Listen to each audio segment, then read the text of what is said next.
Dear viewers, today we are going to discuss Percy Bysshe Shelley's biography in great detail. We will also discuss his important works. Let's start.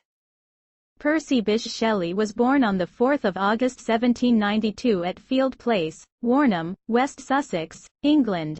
He was the eldest son of Sir Timothy Shelley. He had 4 younger sisters and 1 much younger brother. Shelley's early childhood was sheltered and mostly happy. At age 6, he was sent to a day school run by the vicar of Warnham Church. In 1802 he entered the Sion House Academy of Brentford, Middlesex. Shelley was bullied and unhappy at the school and sometimes responded with violent rage. He also began suffering from the nightmares, hallucinations and sleepwalking that were to periodically afflict him throughout his life. In 1804, Shelley entered Eton College, a period which he later recalled with loathing. He took interest in the occult and science, and contemporaries describe him giving an electric shock to a master, blowing up a tree stump with gunpowder, and attempting to raise spirits with occult rituals. Shelley also developed an interest in Plato and idealist philosophy. According to Richard Holmes, Shelley, by his leaving year, had gained a reputation as a classical scholar and a tolerated eccentric. In his last term at Eton, his first novel Zastrozzi appeared and he had established a following among his fellow students. In October 1810, Shelley completed original poetry by Victor and Kazire, written with his sister Elizabeth, the verse melodrama, The Wandering Jew, and the Gothic novel, Saint Irvyne, or The Rosicrucian, a romance, published 1811. He got enrolled at Oxford in 1810. He met a fellow student, Thomas Jefferson Hogg, who became his closest friend. Shelley became increasingly politicized under Hogg's influence, developing strong radical and anti-Christian views. In 1810 to 1811, Shelley published a series of anonymous political poems and tracts, Posthumous Fragments of Margaret Nicholson, The Necessity of Atheism, written in collaboration with Hogg, and A Poetical Essay on the Existing State of Things. Shelley mailed The Necessity of Atheism to all the bishops and heads of colleges at Oxford, and he was called to appear before the college's fellows, including the dean, George Rowley. On 25 March 1811, he was expelled from Oxford University because he refused to answer the questions put by the authorities. Upon this, Shelley's father threatened to cut all contact with Shelley unless he agreed to return home and study under tutors appointed by him. Shelley's refusal to do so led to a falling out with his father.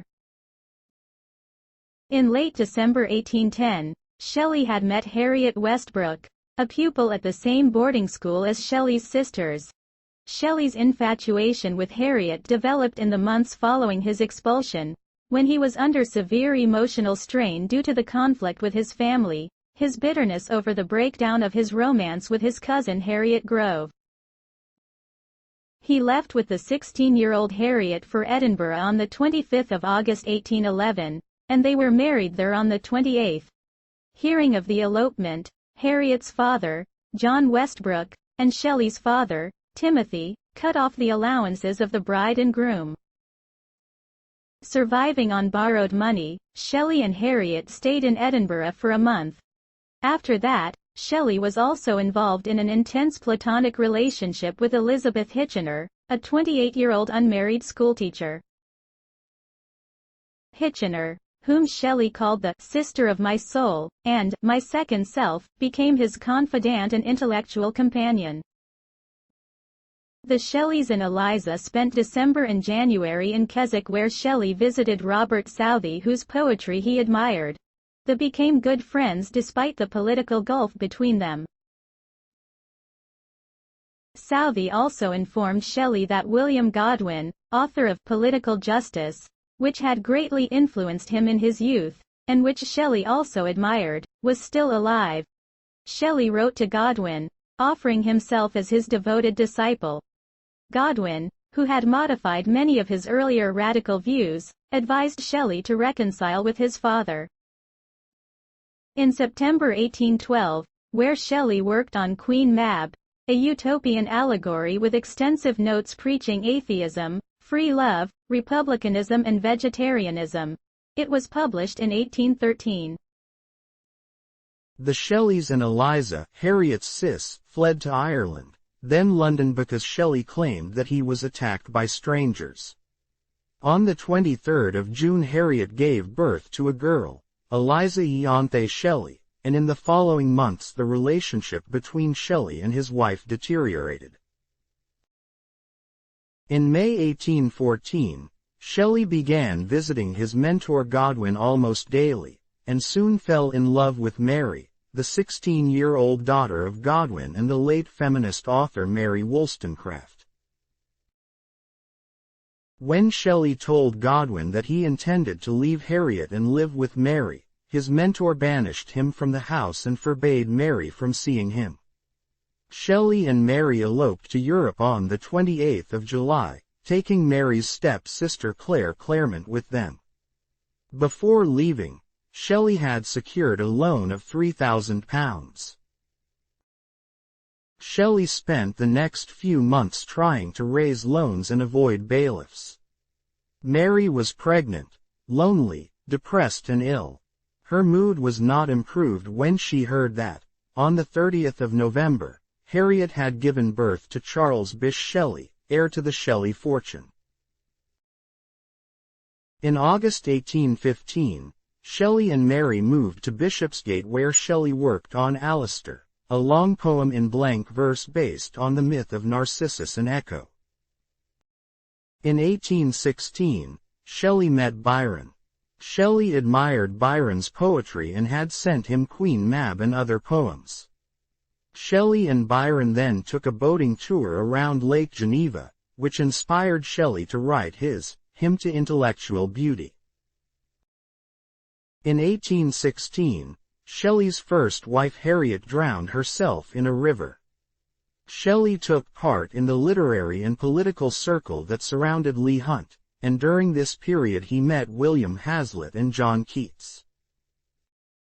Shelley's major work during this time was Lon and Sithna, a long narrative poem featuring incest and attacks on religion. He re-edited and reissued as The Revolt of Islam in January 1818. He wrote Ozymandias in 1818.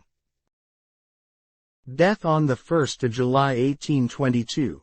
Shelley and Edward Williams sailed in Shelley's new boat the Don Juan to Livorno, where Shelley met Leigh Hunt and Byron in order to make arrangements for a new journal, The Liberal.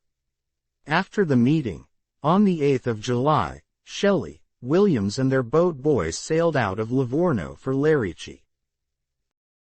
Shelley's badly decomposed body washed ashore at Viareggio 10 days later and was identified by Trelawney from the clothing and a copy of Keats's Lamia in a jacket pocket. On the 16th of August, his body was cremated on a beach near Viareggio and the ashes were buried in the Protestant cemetery of Rome. His grave bears the Latin inscription Cor Cordium, Heart of Hearts, and a few lines of Ariel's song, from Shakespeare's The Tempest. Nothing of him that doth fade but doth suffer a sea change into something rich and strange. Imp Works.